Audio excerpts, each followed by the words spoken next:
Shalom, selamat pagi Bapak Ibu dan saudara-saudaraku yang dikasihi Tuhan Yesus. Selamat bertemu dalam ibadah Ebenezer melalui online. Tema hari ini adalah semakin dikit semakin melebih, yang diambil dari Kisah Para Rasul pasal 4 ayat 23 sampai 31. Demikian bunyi firman Tuhan. Sesudah dilepaskan, pergilah Petrus dan Yohanes kepada teman-teman mereka. Lalu mereka menceritakan segala sesuatu yang dikatakan imam-imam kepala dan tua-tua kepada mereka. Ketika teman-teman mereka mendengar hal itu, berserulah mereka bersama-sama kepada Allah, katanya, "Ya Tuhan, Engkaulah yang menjadikan langit dan bumi, laut dan segala isinya, dan oleh Roh Kudus, dengan perantaraan hamba-Mu Daud, Bapa kami, Engkau telah berfirman, mengapa rusuh bangsa-bangsa, mengapa suku-suku bangsa mereka perkara yang sia-sia? Raja-raja dunia bersiap-siap dan para pembesar berkumpul untuk melawan Tuhan dan yang diurapinya. Sebab sesungguhnya telah berkumpul di dalam kota ini Herodes dan Pontius Pilatus, beserta bangsa-bangsa dan suku-suku bangsa Israel, melawan Yesus, hamba-Mu, orang kudus yang Engkau urapi, untuk melaksanakan segala sesuatu yang telah Engkau tentukan dari semula oleh kuasa dan kehendak-Mu. Dan sekarang, ya Tuhan, lihatlah bagaimana mereka mengancam kami, dan berikanlah kepada hamba-hamba-Mu keberanian untuk memberitakan firman-Mu. Ulurkanlah tangan-Mu untuk menyembuhkan orang, dan adakanlah tanda-tanda dan mujizat-mujizat dalam nama Yesus, hamba-Mu yang kudus. Dan ketika mereka sedang berdoa, goyanglah tempat mereka berkumpul, dan mereka semua penuh dengan Roh Kudus. Lalu mereka memberitakan firman Allah dengan berani. Di sini dengan judul doa jemaat untuk memohon keberanian. Mengapa dikatakan temanya semakin terjepit, semakin melejit? Pada saat itu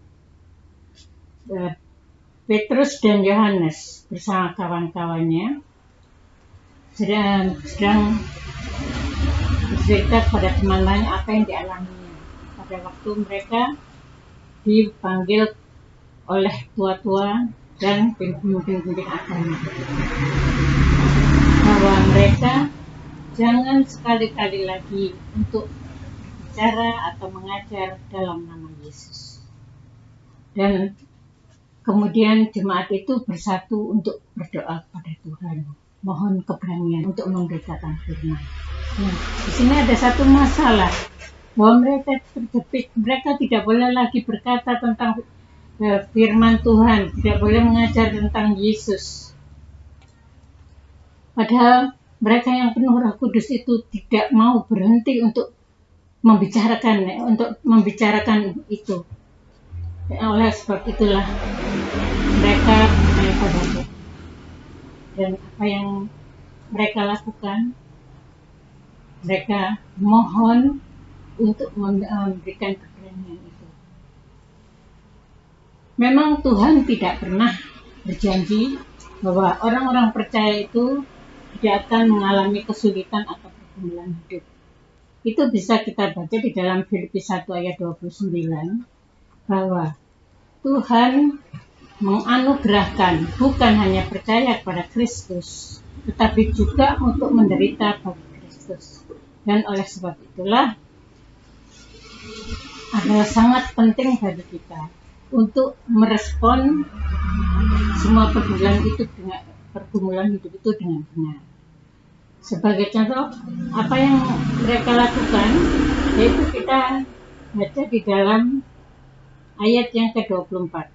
Ya Tuhan, Engkaulah yang menjadikan langit dan bumi. Jadi, yang pertama kita harus mengandalkan kuasa Tuhan. Di sini dikatakan Tuhan pencipta langit dan bumi. Berarti Tuhan berkuasa atas apa yang diciptakan, termasuk persoalan hidup. Dan juga kuasa Tuhan ada lebih besar daripada kuasa-kuasa dunia ini. Karena itulah sangat penting kita mengandalkan kuasa Tuhan untuk dapat mengatasi persoalan. Yang kedua, ada ayat yang ke-28.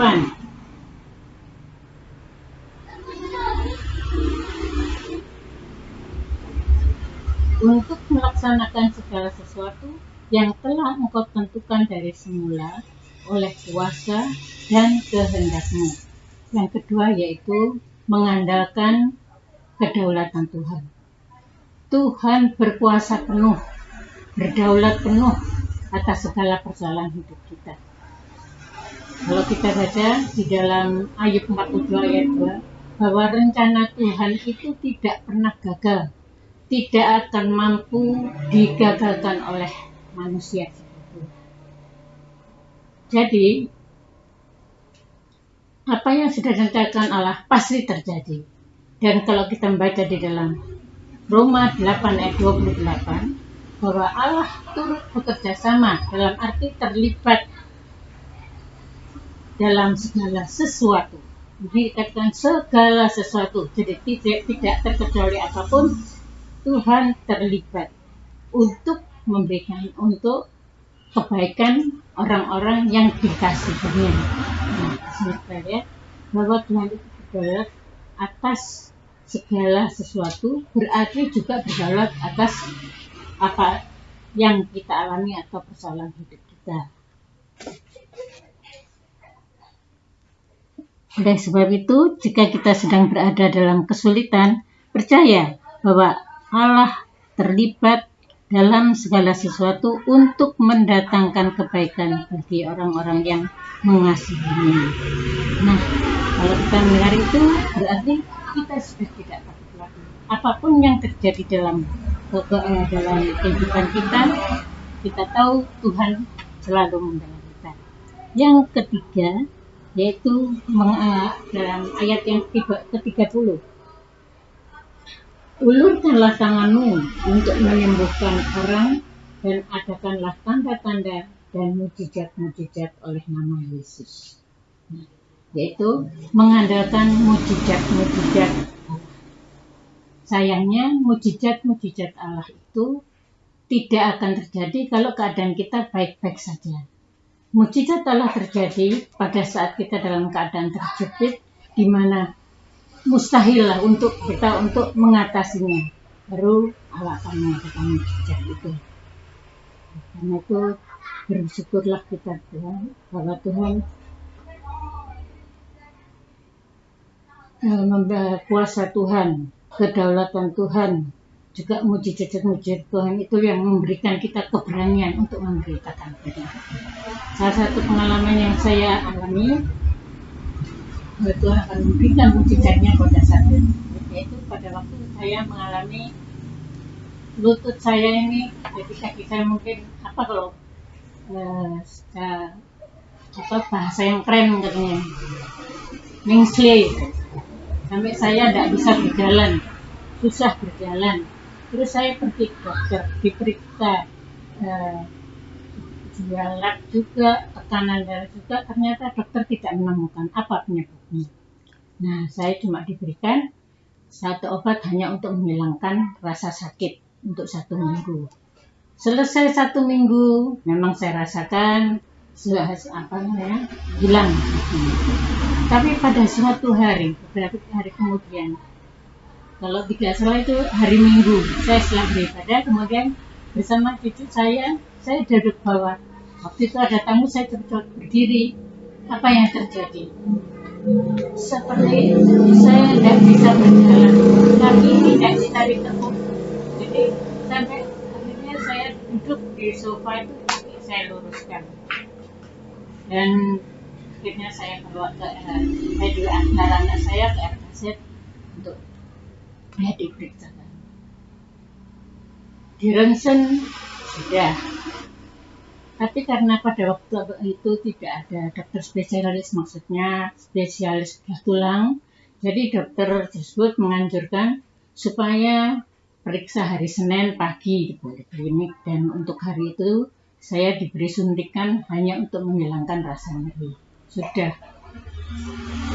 Terus dengan anjuran supaya besok Senin diperiksakan. Pagi-pagi hari Senin saya berangkat. Tapi sebelum itu saya berdoa, Tuhan, saya tidak mau dioperasi. Saya minta Tuhan sendiri yang akan menyembuhkan. Jadi saya berangkat itu, saudaraku, tidak bisa lutut itu ditekuk. Di mobil itu kaki saya luruskan. Sampai di sana dengan kursi roda saya masuk ke klinik. Setelah ketemu dengan dokter ya, waktu itu dokter Stefanus ya. Lalu dilihat hasil ronsennya, difoto, tidak ada kemerahan. Apa yang terjadi? Saya cuma disuruh duduk, Bu, pokoknya jangan ditahan. Dokter itu hanya meluruskan kaki saya. Tanpa saya tidak rasa sakit, tidak apa, langsung saya bisa berdiri, sembuh. Jadi pulang sudah Bu, tidak usah pakai deker yang Ibu pakai, coba jalan dan tidak usah takut. Jadi saya bersyukur pada Tuhan bahwa Tuhan yang saya sembah itu betul-betul Tuhan yang memelihara, Tuhan yang berdaulat atas hidup ini. Nah, inilah yang saya katakan, sungguh bersyukur kita. Tuhan yang kita sembah adalah Tuhan yang berkuasa dan yang bekerja sama di dalam segala sesuatu. Apapun yang menjadi kebutuhan kita, semuanya dipenuhi. Bergantung dengan apa yang saya alami, marilah ini boleh menguatkan kita supaya kita lebih lagi taat, lebih lagi jangan takut menghadapi segala masalah hidup, dan jangan pernah putus asa karena Tuhan Yesus tetap menyertai kita. Ini firman Tuhan Yesus. Mari kita berdoa. Tuhan Yesus, terima kasih buat berkat-Mu, firman Tuhan yang menguatkan kami, bahwa Engkaulah Allah pencipta langit dan bumi, segala kuasa ada di dalam tangan-Mu. Apapun yang terjadi dalam kehidupan kami, persoalan apapun, seberat apapun, Tuhan sanggup mengatasi. Karena itu Tuhan, berilah kami keberanian untuk memberitakan firman-Mu. Berikan kami kekuatan, berikan kami tetap bertahan dan bersama Engkau. Kami sungguh mengapresiasi. Terima kasih Tuhan Yesus dalam nama.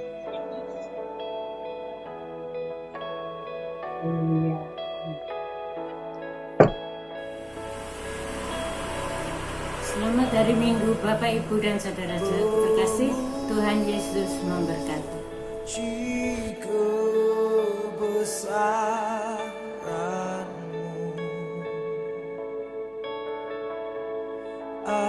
ajaib Tuhan, ajaib.